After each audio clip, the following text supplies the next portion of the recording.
10ನೇ ತರಗತಿ ಪ್ರಥಮ ಭಾಷೆ ಕನ್ನಡ ರಾಜ್ಯ ಮಟ್ಟದ ಪೂರ್ವ ಸಿದ್ಧತಾ ಪರೀಕ್ಷೆ ಪ್ರಶ್ನೆ ಪತ್ರಿಕೆ ಮತ್ತು ಉತ್ತರಗಳು. ಬಹು ಆಯ್ಕೆಯ ಪ್ರಶ್ನೆಗಳು. ಒಟ್ಟು 6 ಪ್ರಶ್ನೆಗಳು, 6 ಅಂಕಗಳು.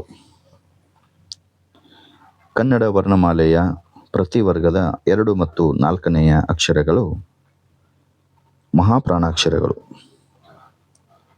ಮದೋನ್ಮತ್ತ ಪದವು ಈ ಸಂಧಿಗೆ ಉದಾಹರಣೆಯಾಗಿದೆ. ಸರಿಯಾದ ಉತ್ತರ ಆಪ್ಷನ್ ಡಿ, ಗುಣಸಂಧಿಗೆ ಉದಾಹರಣೆಯಾಗಿದೆ.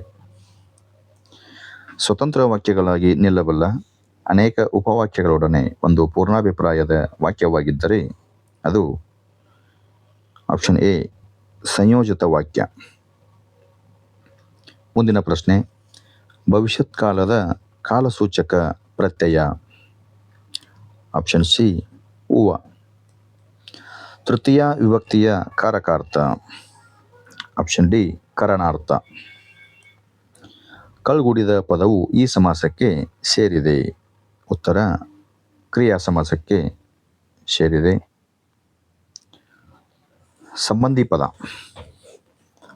ಒಟ್ಟು ಪ್ರಶ್ನೆಗಳು 4 ಅಂಕಗಳು. ವಿದ್ಯಾಧರ, ಬಿಜ್ಜೋದರ, ವೈಶಾಖ, ಬೇಸಗೆ. ವಿದ್ವಾಂಸ ಅನ್ವರ್ಥನಾಮ, ಸಹದೇವ ಅಂಕಿತನಾಮ. ಹೊಳಹುಪ್ಪಡಿ ಜೋಡು ನುಡಿಯಾದರೆ ಬಟ್ಟ ಬಯಲು ದ್ವಿರುಕ್ತಿ. ಜಾನತನ ತದಿತಾಂತ ಭಾವನಾಮ, ಚಂದ್ರನಂತೆ ತದಿತಾಂತ ವ್ಯಯ. ಒಂದು ವಾಕ್ಯದಲ್ಲಿ ಉತ್ತರವನ್ನು ಬರೆಯಿರಿ. 7 ಪ್ರಶ್ನೆಗಳು, 7 ಅಂಕಗಳು. ಎಣ್ಣೆ ತುಪ್ಪದ ಮಿಶ್ರಣ ಬೇಡವೆಂದು ಹೇಳಿದವರು ಯಾರು? ನಯಸೇನ. ಶಾನುಭೋಗರ ರಾಜಭಕ್ತಿಯ ಲಾಂಛನ ಕಿರ್ದಿ ಪುಸ್ತಕ. ಆಂಗ್ಲ ಸಾಮ್ರಾಜ್ಯದ ವೈಭವ ಕಂಡುಬರುವ ಓಣಿ ಚೇರಿಂಗ್ ಕ್ರಾಸ್. ಕೌಸಂಬಿಯ ಅರಸ ಯಾರು? ಅತಿಬಲ. ಬೇಡರಿಗೆ ಅಗಸಿಗೆ ಬಂದು ಬುದ್ಧಿ ಮಾತನ್ನು ಹೇಳಿದವರು ಯಾರು? ಹೆಬಲಕ ಸಾಹೇಬ. ದ್ರೋಣನು ಪರಶುರಾಮರಲ್ಲಿಗೆ ಏಕೆ ಬಂದನು? ದ್ರವ್ಯವನ್ನು ಅಥವಾ ಸಂಪತ್ತನ್ನು ಬೇಡುವುದಕ್ಕಾಗಿ ಬಂದನು. ಪುಟ್ಟಪೋರಿಯ ಅಮ್ಮ ಗುಡಿಸಲಿನಲ್ಲಿ ಹೇಗೆ ಮಲಗಿದ್ದಾಳೆ? ಗೂರುತ್ತಾ ಮಲಗಿದ್ದಾಳೆ. 3 ಅಥವಾ 4 ವಾಕ್ಯಗಳಲ್ಲಿ ಉತ್ತರವನ್ನು ಬರೆಯಿರಿ. 10 ಪ್ರಶ್ನೆಗಳು, 20 ಅಂಕಗಳು. ಲಿಪಿಯ ಮೂಲಕ ಜ್ಞಾನ ಭಂಡಾರ ಯಾವ ರೀತಿ ಭದ್ರವಾಯಿತು? ಮಾನವನಿಗೆ ಬಿಡುವು ಹೆಚ್ಚಿದಂತೆ ಜೀವನದ ಸೌಕರ್ಯಗಳನ್ನು ವಿಶಿಷ್ಟ ಮೇಧಾಶಕ್ತಿಯಿಂದ ಅಭಿವೃದ್ಧಿಗೊಳಿಸುತ್ತಾ ಹೋದಂತೆ ತನ್ನ ಆಗುಹೋಗುಗಳನ್ನು, ಸುಖ ದುಃಖಗಳನ್ನು ಕಾವ್ಯರೂಪಕ್ಕೆ ಇಳಿಸುವ ಮಾರ್ಗವನ್ನು ಕಂಡುಕೊಂಡಿರಬೇಕು. ವಿಶ್ವೇಶ್ವರಯ್ಯ ಅವರು ಹಣಕಾಸು ನೀತಿಯಲ್ಲಿ ಮಾಡಿದ ಮಾರ್ಪಾಡುಗಳು. 1913ರಲ್ಲಿ ಮೈಸೂರು ಬ್ಯಾಂಕ್, ಉಳಿತಾಯ ಬ್ಯಾಂಕ್ಗಳು, ಫೀಡರ್ ಬ್ಯಾಂಕ್, ಕೈಗಾರಿಕಾ ಹೂಡಿಕೆ ಮತ್ತು ಅಭಿವೃದ್ಧಿ ನಿಧಿಗಳು, ಸಾರ್ವಜನಿಕ ಜೀವ ವಿಮಾ ಯೋಜನೆಗಳು. ಟೊಪ್ಪಿಗೆಯ ವಿಶೇಷತೆಯನ್ನು ಲೇಖಕರು ಹೇಗೆ ದಾಖಲಿಸಿದ್ದಾರೆ? ಇಲ್ಲಿನ ಹೆಣ್ಣು ಮಕ್ಕಳು ಧರಿಸುವ ಟೊಪ್ಪಿಗೆಗಳು ಒಂದು ಟೊಪ್ಪಿಗೆಯಂತೆ ಇನ್ನೊಂದಿರುವುದಿಲ್ಲ. ಶೆಕ್ಕಿಸಿದ ಪುಚ್ಚವಾದರೂ ಕನಿಷ್ಠ ಪಕ್ಷಕ್ಕೆ ಬೇರೆಯಾಗಿರುತ್ತದೆ.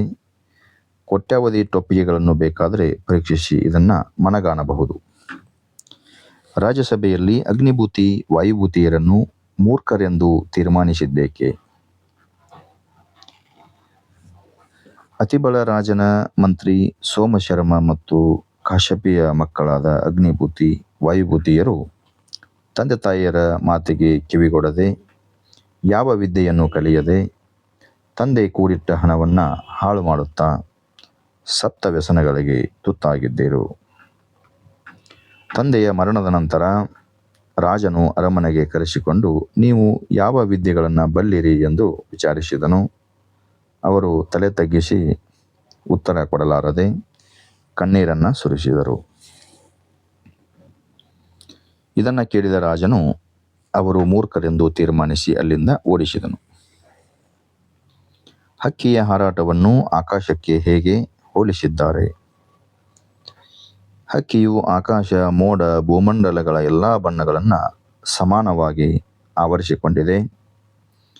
ಆಕಾಶದಲ್ಲಿರುವ ಮುಗಿಲಿಗೆ ರೆಕ್ಕೆಗಳು ಒಡೆದವು ಎಂಬಂತೆ ಚಿಕ್ಕೆಯ ಮಾಲೆಯನ್ನು ಕೊರಳಿಗೆ ಸಿಕ್ಕಿಸಿಕೊಂಡು ಸೂರ್ಯಚಂದ್ರನನ್ನು ಕಣ್ಣುಗಳನ್ನಾಗಿ ಮಾಡಿಕೊಂಡು ಅನಂತದೆಡೆಗೆ ಹಾರಿ ಹೋಗುತ್ತಿದೆ. ದಂಡು ಹಲಗಲಿಯ ಮೇಲೆ ಹೇಗೆ ದಾಳಿ ನಡೆಸಿತು? ನಿಶಸ್ತ್ರೀಕರಣದ ಆದೇಶವನ್ನು ವಿರೋಧಿಸಿ ಬೇಡರು ದಂಗೆ ಎದ್ದರು. ಬ್ರಿಟಿಷರ ದಂಡು ಬಂದಿತು. ಬ್ರಿಟಿಷರ ದಂಡಿನ ಸಿಪಾಯಿಗಳು ಹಲಗಲಿಯ ಬೇಡರ ಬೆನ್ನು ಹತ್ತಿ ಕೊಂದರು. ಎದುರಿಗೆ ಸಿಕ್ಕವರನ್ನೆಲ್ಲ ಕರುಣೆ ಇಲ್ಲದೆ ಗುಂಡು ಹೊಡೆದು ಸಾಯಿಸಿದರು. ಮುಂದಿನ ಪ್ರಶ್ನೆ, ಭಗತ್ ಸಿಂಗ್ ಜಲಿಯನ್ ವಾಲಾಬಾಗ್ ಮಾರಣ ಹೋಮದಿಂದ ತೆಗೆದುಕೊಂಡ ನಿರ್ಧಾರ. ಒಂದಲ್ಲ ಒಂದು ದಿನ ಈ ದಮನಕಾರಿ ಪ್ರಭುತ್ವವನ್ನು ಧ್ವಂಸ ಮಾಡಲು ಏನನ್ನಾದರೂ ಮಾಡಿಯೇ ತೀರುತ್ತೇನೆಂದು, ಆಗ ಕ್ರೂರ ಬ್ರಿಟಿಷ್ ಆಳ್ವಿಕೆ ಅಂತ್ಯವಾಗುತ್ತದೆ. ಅಂದವಾದ ಬರವಣಿಗೆಯ ಬಗ್ಗೆ ಗಾಂಧೀಜಿಯವರ ಅಭಿಪ್ರಾಯ.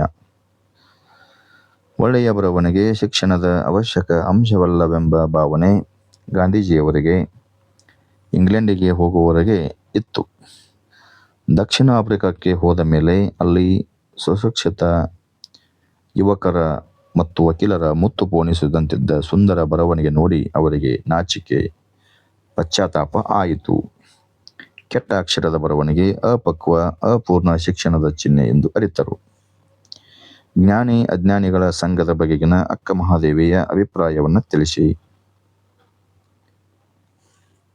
ಅರಿಯದವರೊಡನೆ ಸಂಘ ಮಾಡಿದರೆ ಕಲ್ಲನ್ನು ಹೊಡೆದು ಬೆಂಕಿಯನ್ನು ಪಡೆದಂತೆ ಅಪ್ರಯೋಜನ. ಅರಿತವರೊಡನೆ ಸಂಘ ಮಾಡಿದರೆ ಮೊಸರನ್ನು ಕಡಿದು ಬೆಣ್ಣೆಯನ್ನು ಪಡೆದಂತೆ ಪ್ರಯೋಜನಕಾರಿ. ಮುಂದಿನ ಪ್ರಶ್ನೆ, ರಾಜರ ಪ್ರಕೃತಿ ಹೇಗಿರುತ್ತದೆ? ಅಹಂಕಾರದ ದಾಹಜ್ವರ ತಲೆಗಡರಿ ಅವರ ಬಗೆಯಲ್ಲಿ ಕತ್ತಲು ತುಂಬಿರುತ್ತದೆ. ಇದೆಲ್ಲ ದುಡ್ಡಿನ ಮಹಿಮೆ. ದುಡ್ಡು ದುರಭಿಮಾನದ ತವರು. ದುಡ್ಡಿನ ಪೈತ್ಯ ಅಡರಿದವರಿಗೆ ಜಗತ್ತು ಕ್ಷುದ್ರವಾಗಿ ಕಾಣುತ್ತದೆ. ಮುಂದಿನ ಮುಖ್ಯ ಪ್ರಶ್ನೆ, ಕೃತಿಕಾರರ ಪರಿಚಯ. 2 ಪ್ರಶ್ನೆಗಳು, 6 ಅಂಕಗಳು. ಸಾರಾ ಅಬುಬಕ್ಕರ್. ಇವರು 30 ಜೂನ್ 1936ರಲ್ಲಿ ಕಾಸರಗೋಡಿನಲ್ಲಿ ಜನಿಸಿದರು. ಇವರ ಕೃತಿಗಳು ಚಪ್ಪಲಿಗಳು, ಕೆಡ್ಡ, ಅರ್ಧರಾತ್ರಿಯಲ್ಲಿ ಹುಟ್ಟಿದ ಕೂಸು, ಪಯಣ, ಚಂದ್ರಗಿರಿಯ ತೀರದಲ್ಲಿ, ಸಹನ, ಕದನ ವಿರಾಮ, ವಜ್ರಗಳು, ಸುಳಿಯಲ್ಲಿ ಸಿಕ್ಕವರು, ತಲೆ ಒಡೆದ ದೋಣಿಯಲ್ಲಿ.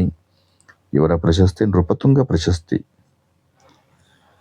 ಮುಂದಿನ ಪ್ರಶ್ನೆ, ರನ್ನ. ರತ್ನತ್ರಯರಲ್ಲಿ ಒಬ್ಬನಾದ ಕವಿ ರನ್ನನು ಸುಮಾರು 949 10ನೇ ಶತಮಾನದಲ್ಲಿ ಬಾಗಲಕೋಟೆ ಜಿಲ್ಲೆಯ ಮುಧೋಳಲು, ಈಗಿನ ಮುಧೋಳ ಎಂಬ ಗ್ರಾಮದಲ್ಲಿ ಜನಿಸಿದನು.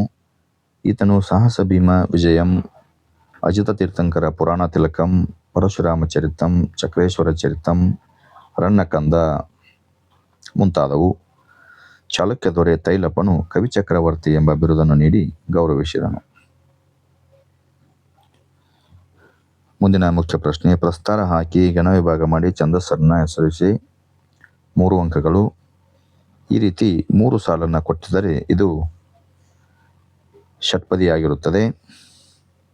ಮೊದಲನೇ ಸಾಲಿನಲ್ಲಿ 14 ಮಾತ್ರೆಗಳು ಬಂದರೆ ಅದು ಭಾಮಿನಿ ಷಟ್ಪದಿಯಾಗಿರುತ್ತದೆ.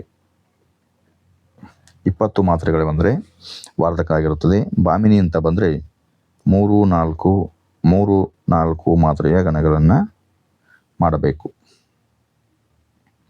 ಇದು ಭಾಮಿನಿ ಷಟ್ಪದಿಗೆ ಉದಾಹರಣೆಯಾಗಿದೆ. ಮುಂದಿನ ಮುಖ್ಯ ಪ್ರಶ್ನೆ, ಅಲಂಕಾರವನ್ನು ಹೆಸರಿಸಿ ಲಕ್ಷಣ ಬರೆದು ಸಮನ್ವಯ ಮಾಡುವುದು. 3 ಅಂಕಗಳು. ಭೀಮ ದುರ್ಯೋಧನರು ಮದಗಜಗಳಂತೆ ಹೋರಾಡಿದರು. ಅಲಂಕಾರದ ಹೆಸರು ಉಪಮಾಲಂಕಾರ.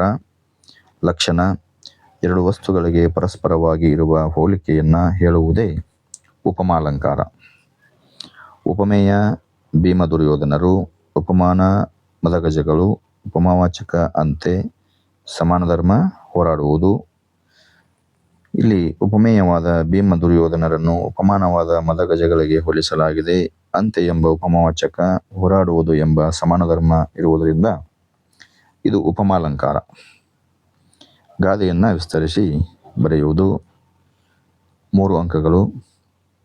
ಪರೀಕ್ಷೆಯಲ್ಲಿ ನಿಮಗೆ 2 ಗಾದೆಗಳನ್ನು ಕೊಟ್ಟಿರ್ತಾರೆ. ಅದರಲ್ಲಿ ಒಂದನ್ನು ಆರಿಸಿಕೊಂಡು ಬರೆಯಬೇಕು.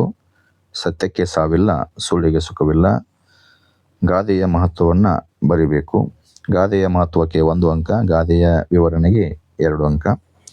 ಗಾದೆ ವೇದಗಳಿಗೆ ಸಮ, ವೇದ ಸುಳ್ಳಾದರೂ ಗಾದೆ ಸುಳ್ಳಾಗುವುದಿಲ್ಲ. ಗಾದೆಗಳು ಹಿರಿಯರ ಹೇಳಿದ ಅನುಭವದ ನುಡಿಮುತ್ತುಗಳು.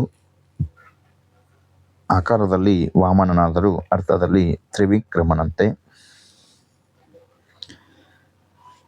ಸುಳ್ಳು ಎಂದು ಸುಖವನ್ನು ಕೊಡುವುದು ಎನ್ನುವುದು ಈ ಮೇಲಿನ ಗಾದೆಯ ಅರ್ಥ.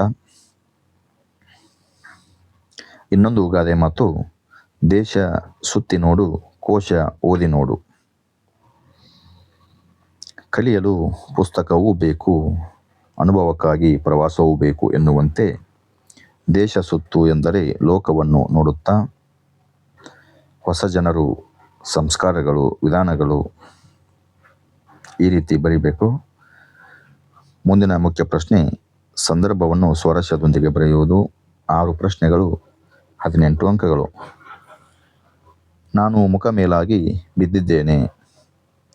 ಈ ವಾಕ್ಯವನ್ನು ಎನ್ ಮೂರ್ತಿರಾವ್ ಅವರು ಬರೆದ ಸಮಗ್ರ ಲಲಿತ ಪ್ರಬಂಧಗಳು ಕೃತಿಯಿಂದ ಆಯ್ದ ವ್ಯಾಘ್ರಗೀತೆ ಎಂಬ ಗದ್ಯಪಾಠದಿಂದ ಆರಿಸಿಕೊಳ್ಳಲಾಗಿದೆ. ಈ ಮಾತನ್ನು ಶಾನುಭೋಗರು ಗಾಡಿಯವರಿಗೆ ಕೇಳಿದರು.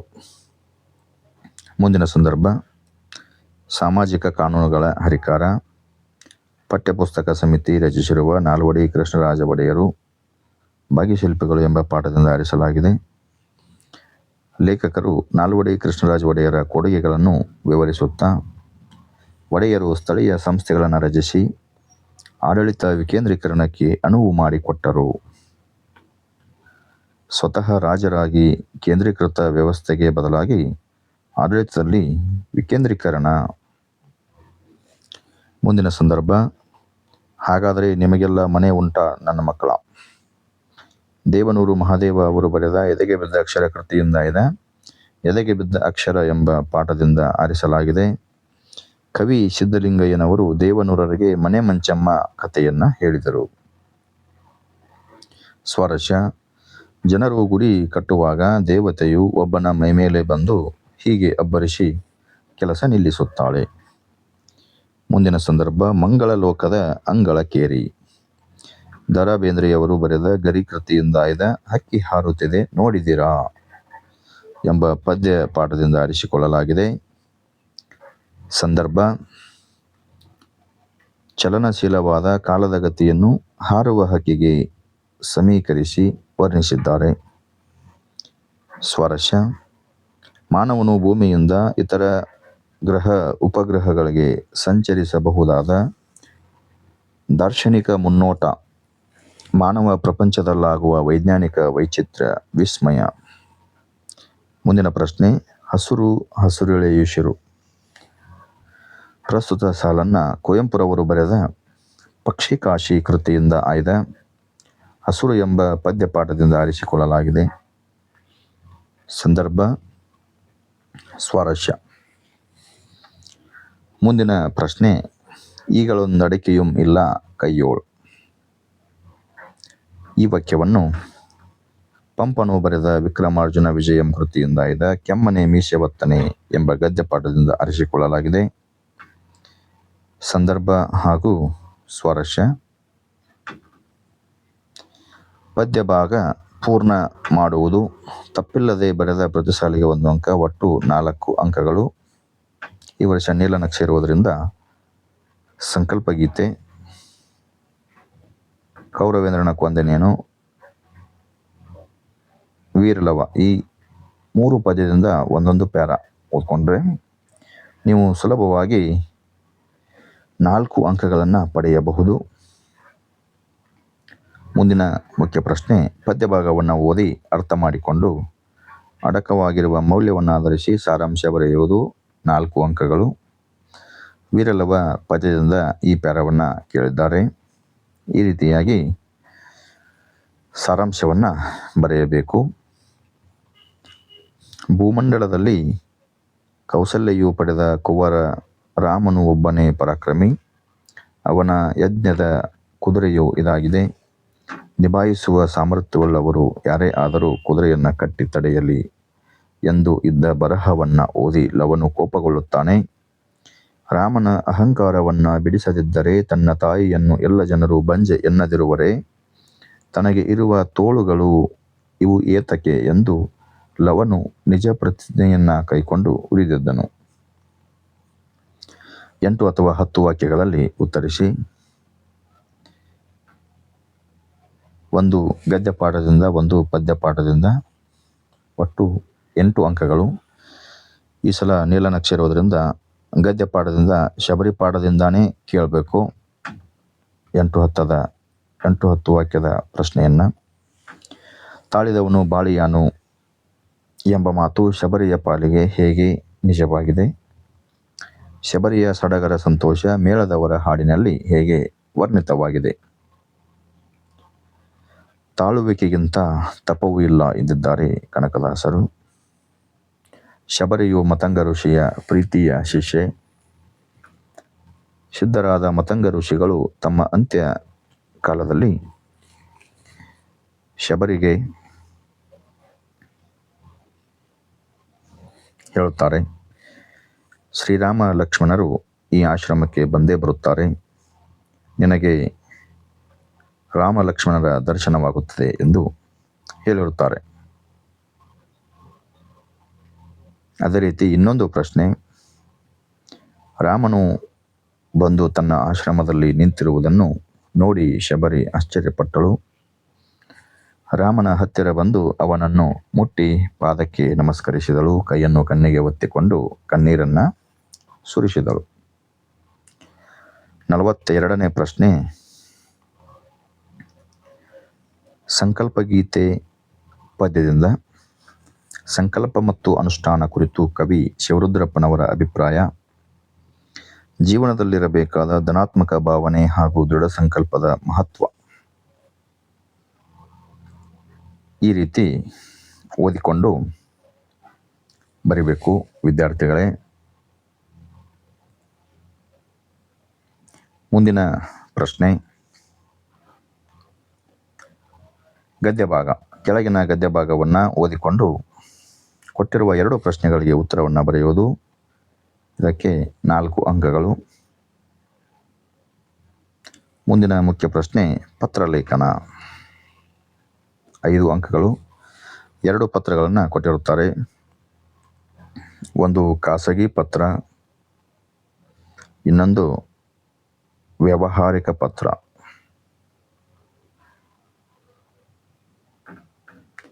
ನಮಗೆ ಈ 2ರಲ್ಲಿ ಯಾವುದು ಸುಲಭ ಅನಿಸುತ್ತೋ ಅದನ್ನು ಆಯ್ಕೆ ಮಾಡಿಕೊಂಡು ನಾವು ಪತ್ರವನ್ನು ಬರೆಯಬೇಕು. ಪತ್ರಲೇಖನಕ್ಕೆ ನಿಗದಿಯಾದ ಅಂಕಗಳು 5 ಅಂಕಗಳು.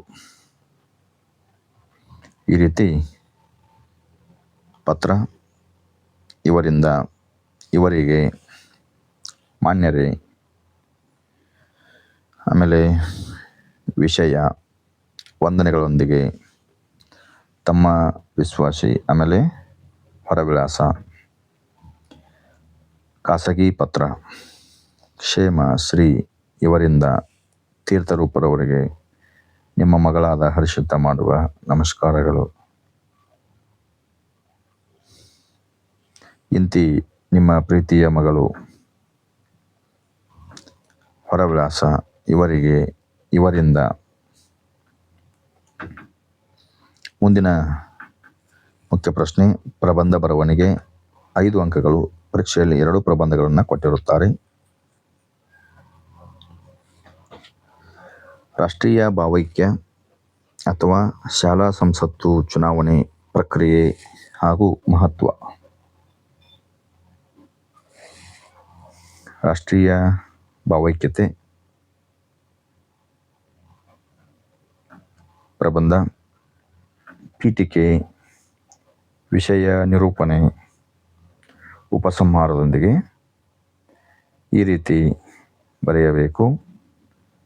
ಶಾಲಾ ಸಂಸತ್ತು ಮತ್ತು ಚುನಾವಣೆ ಪ್ರಕ್ರಿಯೆ ಹಾಗೂ ಮಹತ್ವ, ಪೀಠಿಕೆ, ವಿಷಯ ನಿರೂಪಣೆ, ಉಪಸಂಹಾರ.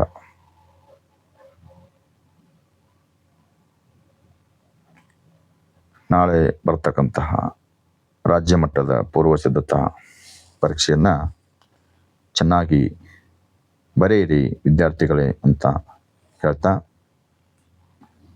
ಈ ವಿಡಿಯೋನ ಇಲ್ಲಿಗೆ ಮುಗಿಸ್ತಾ ಇದ್ದೀನಿ. ಈ ವಿಡಿಯೋನ ತಮ್ಮ ಸ್ನೇಹಿತರಿಗೂ ಶೇರ್ ಮಾಡಿ ಎಂದು ಹೇಳ್ತಾ ಎಲ್ಲರಿಗೂ ಧನ್ಯವಾದಗಳು.